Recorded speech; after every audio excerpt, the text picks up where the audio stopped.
Olá, eu sou o professor Afonso Escoculha, da Universidade Federal da Paraíba, e esse é o 5º programa da série Paulo Freire Vivo, da TV da UFPB. Hoje a gente vai se dedicar a um dos livros mais importantes de toda a trajetória do Paulo Freire. É um livro que marca a sua proposta, a sua prática, a sua teoria em toda a sua trajetória. Esse livro é A Pedagogia do Oprimido.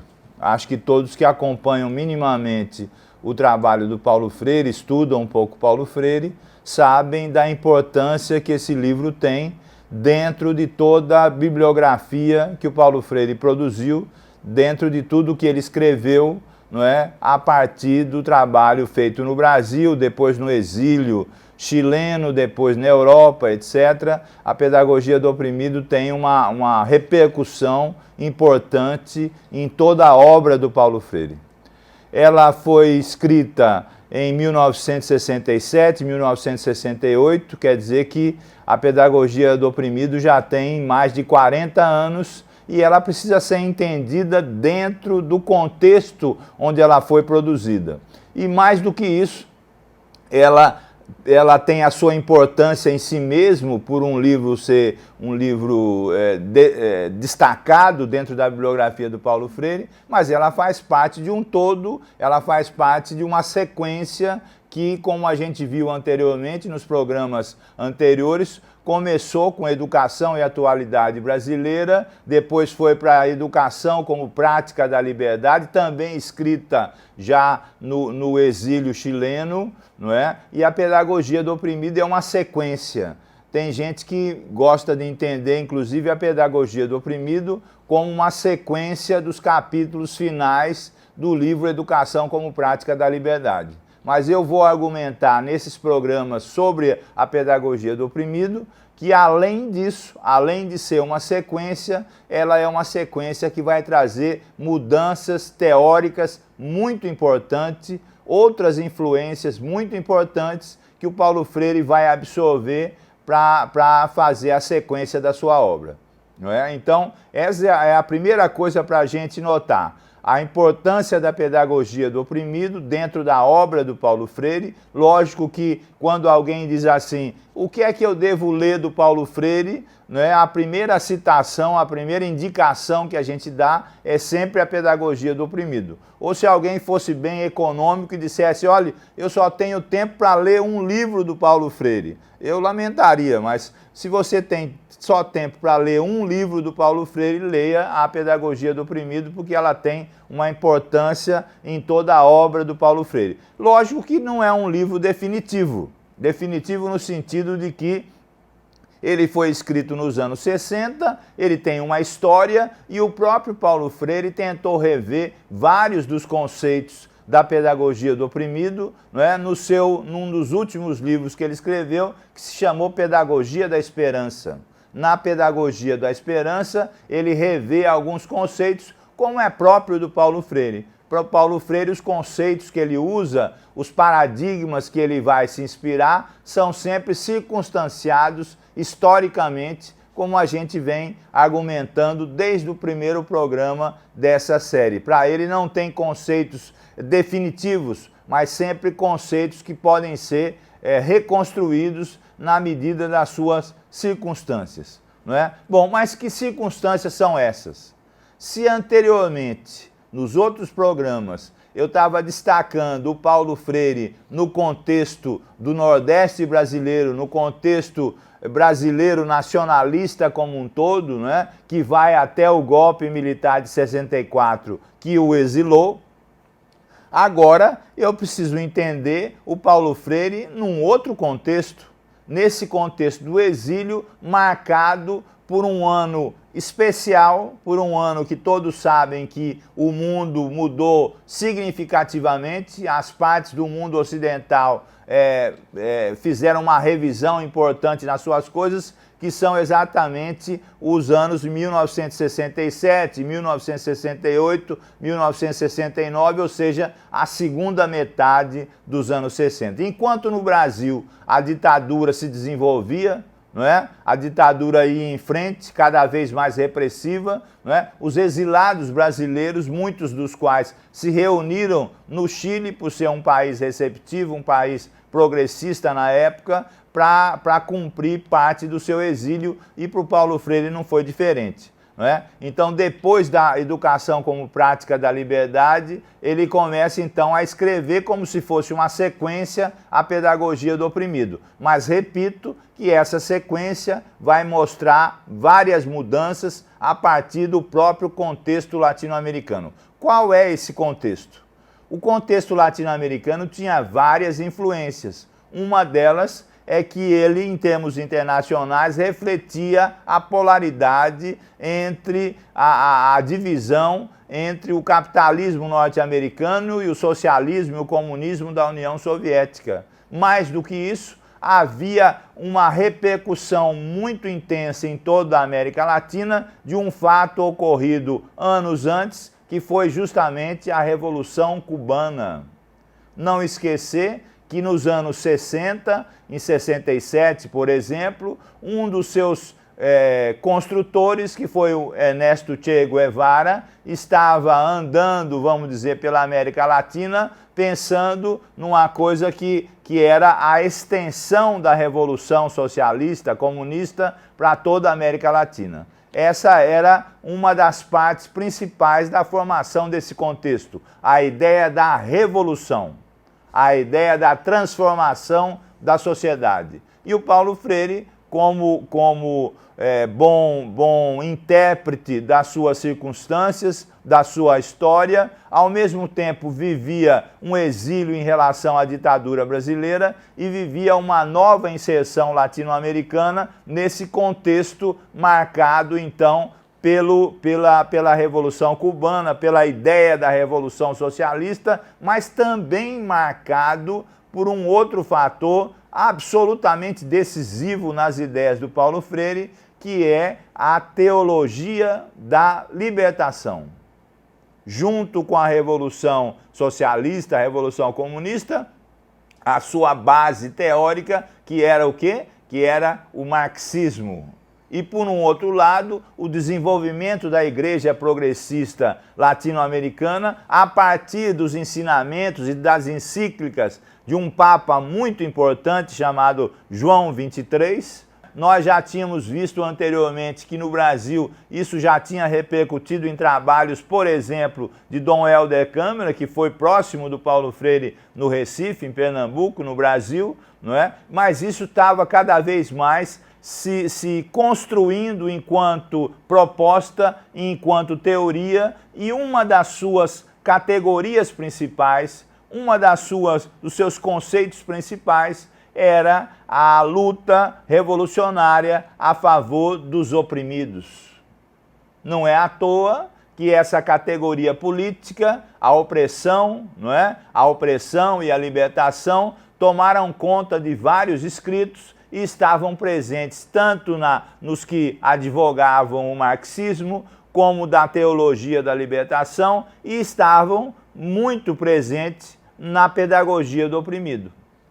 Eu posso dizer, fazendo uma interpretação contemporânea, que a pedagogia do oprimido é uma espécie de expressão pedagógica, educativa, de todo aquele contexto latino-americano que se pensava revolucionário, que se pensava transformador. Eu posso dizer que o Paulo Freire interpreta na pedagogia e na educação todo aquele sentimento de mudança social, não é? Que era muito vigoroso, que era muito importante em toda a América Latina. Nós tínhamos já argumentado anteriormente que o eixo condutor do pensamento do Paulo Freire gira sempre em torno da ligação, da inseparabilidade entre educação e política, não é? Mas se a política brasileira do começo dos anos 60 se marcava pelo nacionalismo desenvolvimentista, pelas reformas de base propostas por João Goulart, não é?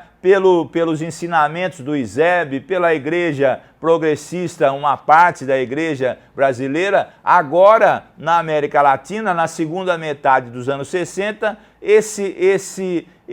todo esse contexto tinha se transformado por um lado e se aprofundado por outro, não é? Por um lado, a transformação cada vez mais em direção a uma revolução comunista, socialista, uma revolução de esquerda, vamos dizer assim. Por outro lado, a intensificação do trabalho da igreja em termos de sociedade, não é? De interação com os mais necessitados, de busca de trabalho conjunto com o que se chamava de excluídos, caracterizados de uma maneira geral, não é, por autores existencialistas cristãos como os esfarrapados do mundo, não é? Na pedagogia do Paulo Freire, na pedagogia do oprimido, ele já usa esses termos que vêm de um autor chamado Frantz Fanon, que é um autor existencialista cristão, não é? E também apropriado pela teologia da libertação. Se você fizer uma comparação, um cotejamento entre os escritos da pedagogia do oprimido e da teologia da libertação, vai ver muita convergência, porque o Paulo Freire sempre foi, não é, declaradamente um cristão progressista que pensava o mundo a partir de várias categorias dessa igreja que se aproximava cada vez mais dos pobres, dos excluídos, ou, como diz o Paulo Freire, dos oprimidos. Não é? Existe, então, uma progressão teórica que vai juntando na pedagogia do oprimido duas coisas aparentemente contraditórias. De um lado, o marxismo e, de outro lado, a teologia da libertação. De um lado, a ideia do socialismo e, de outro lado, o comunismo e, de outro lado, as ideias que vinham da igreja progressista. Não é? O Paulo Freire, inclusive, foi diversas vezes criticado em relação a essa aparente contradição, e ele gostava muito de explicar num livro chamado Educação em Mudança, não é? Muito importante também desse tempo, não é?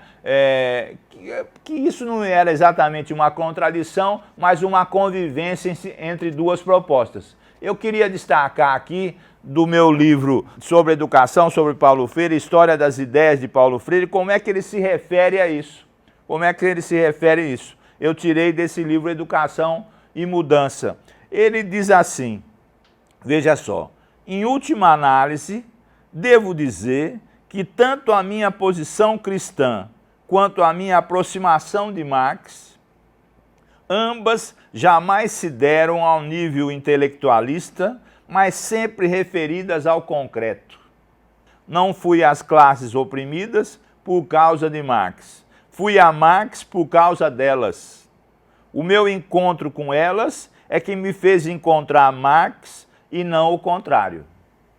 Olha que interessante essa citação que eu coloco aqui, essa fala do Paulo Freire, para você notar. Ele diz, eu não fui a Marx para trabalhar com as camadas oprimidas. Eu fui trabalhar com essas camadas oprimidas e lá descobri que o Marx podia me ajudar a entendê-las melhor.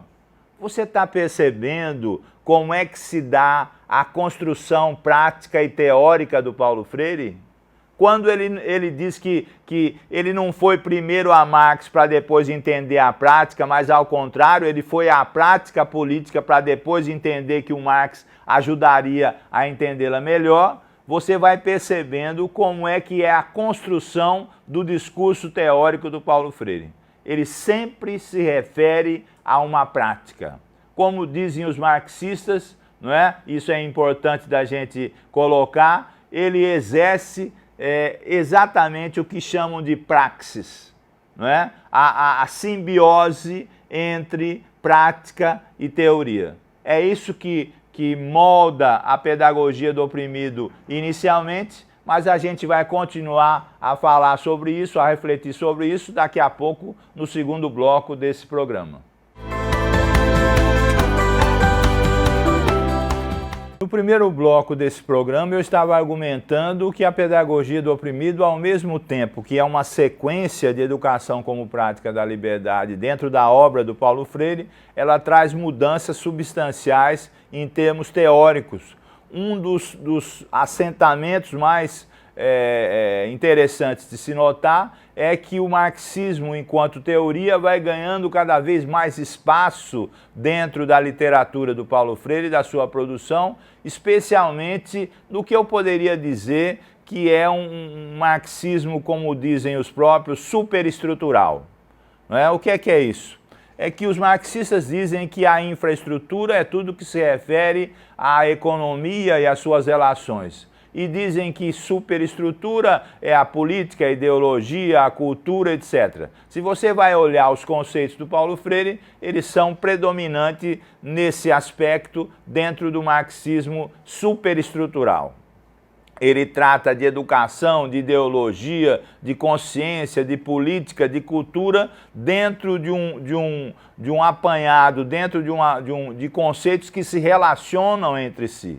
É importante dizer isso, não é? Para o Paulo Freire não existe nada isolado, a sua obra é sempre uma sequência que se reconstrói, que se volta como se fosse uma espiral a conceitos anteriores, melhorando esses conceitos e, de uma outra forma, modificando esses conceitos. Vou dar um exemplo muito importante. No início da sua obra, o Paulo Freire falava de consciência da realidade nacional, inspirando-se num dos filósofos mais importantes de todos os tempos do Brasil, que foi o Álvaro Vieira Pinto. Agora, na pedagogia do oprimido, vai aparecer um conceito de consciência de classe. Olhe só que é um conceito diferente, é uma modificação, não é uma sequência qualquer. Consciência da realidade nacional é uma coisa, está presente a ideia de nação, a ideia do todo, não é? Enquanto consciência de classe, ele se inspirou num livro muito importante chamado História e Consciência de Classe, de um autor chamado George Lukács, não é? Ele se inspirou nesse livro para trazer isso para dentro da pedagogia do oprimido. É importante que o próprio contexto latino-americano revolucionário da segunda metade dos anos 60 mostra um Paulo Freire cada vez mais preocupado, cada vez mais incentivado, incisivo na relação educação-política. E ele não faz por menos. Quando precisa, ele faz uma autocrítica. Isso é uma das coisas que eu mais admiro dentro do pensamento do Paulo Freire. A capacidade intelectual, uma certa humildade científica. Não é? Ele não tem nenhum problema de dizer o conceito que eu usei anteriormente eu não vou mais usar. Seja por esse motivo ou por esse, agora eu vou usar um outro conceito. Veja só como ele se refere aos seus próprios escritos. Eu vou pegar aqui o meu livro História das Ideias de Paulo Freire, mais uma vez para destacar uma fala desse pensador brasileiro. Veja só como ele fala em relação às categorias, aos conceitos, especialmente dessa ligação educação e política. Ele diz assim, olha, em meus primeiros escritos, não fiz quase nenhuma referência ao caráter político da educação. Mais ainda, não me referi tampouco ao problema das classes sociais, nem à luta de classes. Esta dívida refere-se ao fato de não ter dito essas coisas e reconhecer também que só não o fiz porque estava ideologizado, era ingênuo como um pequeno burguês intelectual. Muito interessante, não é? Um autor do peso e da importância do Paulo Freire, não é? Se autocriticando, não é? Ou respondendo, às vezes, a críticas que colocavam para os seus escritos uma ausência dessa questão dos conflitos entre as diversas classes sociais. Depois, nos outros programas, lá mais para frente, nós vamos entender que essa categorização sofre uma reconstrução, mas por enquanto é decisivo você entender que essa questão de classes sociais, conflito de classes, a história pela veia marxista, cada vez mais toma conta dos escritos do Paulo Freire, e se percebe isso facilmente quando se lê a Pedagogia do Oprimido, não é? Importante. Paulo Freire declara várias vezes que não quer pensar qualquer pedagogia. Quer pensar, sim, a pedagogia do oprimido, não é? E essa pedagogia vai se construindo a partir das ideias desenvolvidas nas práticas da alfabetização de adultos que foram realizadas no Brasil e, como vocês já sabem, o programa anterior destacou isso, foram colocadas no papel depois que essas práticas aconteceram, como uma reflexão presente no livro Educação como Prática da Liberdade. Mas perceba só, olhe a comparação que eu vou fazer para você entender. Educação como prática da liberdade. Esse conceito de liberdade inicialmente usado pelo Paulo Freire era um conceito mais existencialista, mais individual, não é? Era pensar como é que as pessoas tinham a liberdade de sua escolha, da sua responsabilidade, da sua questão quase que pessoal. Lógico, dentro de um contexto da época. Mas quando você vai seguir a sequência das ideias do Paulo Freire, você vê a categoria libertação, não é? Em concomitância com a teologia da libertação.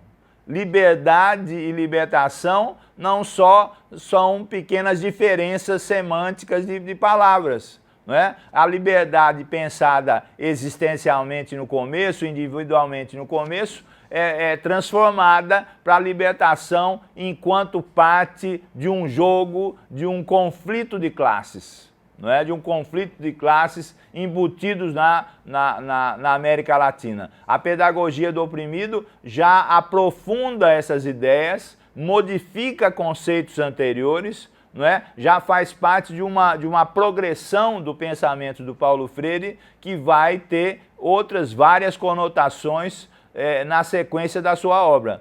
Nesse sentido, a pedagogia do oprimido traz mudanças substanciais, não é? É importante que a gente saiba comparar, e a ideia dessa programação é entender a obra do Paulo Freire como um todo, na sua sequência, nas suas voltas, nas suas reconstruções, e a comparação entre os livros Educação como Prática da Liberdade e Pedagogia do Oprimido é uma das maneiras que a gente vai entender essa trajetória, essas mudanças, esse pensamento em reconstrução na maioria dos seus livros, não é? Antes o contexto era do nacionalismo desenvolvimentista, do populismo brasileiro, das ideias do ISEB, do nascimento da Universidade de Brasília, por exemplo, com uma nova proposta. Aqui no Nordeste brasileiro, das universidades federais se formando, o sistema universitário brasileiro, não é, cada vez mais se formando, ou seja, de um contexto brasileiro, não é, de desenvolvimento e de mudanças através do que se chamava na época de reformas de base. Agora, o Paulo Freire está num contexto latino-americano, especificamente chileno, trabalhando com o governo do Chile, inclusive, que era, na época, a democracia cristã, fazendo um trabalho muito interessante que vai se refletir nos seus escritos, que é auxiliando os projetos de reforma agrária no Chile, não é? Ele vai, inclusive, trabalhar com o coordenador da reforma agrária chilena, chamado Jacques Chanchol, que depois, nos anos 70, vem a ser o ministro da Agricultura de Salvador Allende, mas que na época estava no governo da democracia cristã. E o Paulo Freire, interessante, escreve outro livro, só para sair um pouco da pedagogia do oprimido, mas em paralelo, que se chamou Extensão ou Comunicação. Não é? A ideia da reforma agrária, que era uma pedida brasileira, mas que não se realizou na época e que estava tendo um desenvolvimento melhor no Chile, não é? E o Paulo Freire acompanhando isso, claro, trabalhando sempre com o projeto de educação. Não é? Isso tudo, esse contexto todo, então, é um contexto de formulação da pedagogia do oprimido. Importante que vários conceitos pedagógicos que antes estavam presentes, não é? Agora vão sendo repensados ou vão sendo aprofundados, mas estão presentes ainda grande parte daqueles conceitos trazidos desde a educação como prática da liberdade. Os círculos de cultura, as palavras geradoras, a ideia de que a educação pode ser um caminho para a consciência crítica, a ideia da educação não vertical, não é, mas de uma educação horizontalizada, uma educação dialógica. E um dos conceitos mais importantes que começa a ser construído na própria pedagogia do oprimido e depois vai ser levado para a obra do Paulo Freire como um todo, é a questão da problematização, da educação problematizadora. E ele, na pedagogia do oprimido, começa a trabalhar isso em oposição ao que ele chamava de educação bancária.